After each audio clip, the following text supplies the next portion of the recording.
কিভাবে বিক্রি করা হয়? পিস হিসাবে পিস।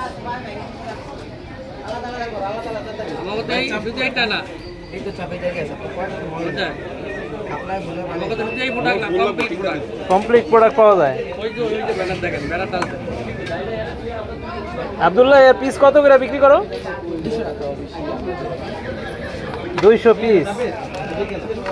200, ওইটা 150, ওইটা 250, ওইটা 100। মাল বুঝা দাম।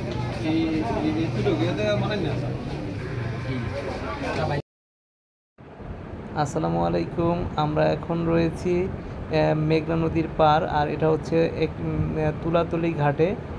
এটা আপনি ভোলা সদর থেকে আপনি যখন খুব দ্রুত সময়ে চলে যেতে পারেন তুলাতলি ঘাটে। আর এখানে আপনি বিভিন্ন ধরনের সামুদ্রিক খাবার পেয়ে যাবেন, যেমন রূপচাঁদা, কাঁকড়া, ইলিশ, অক্টোপাস, এছাড়াও বিভিন্ন ধরনের মজাদার ফ্রাই।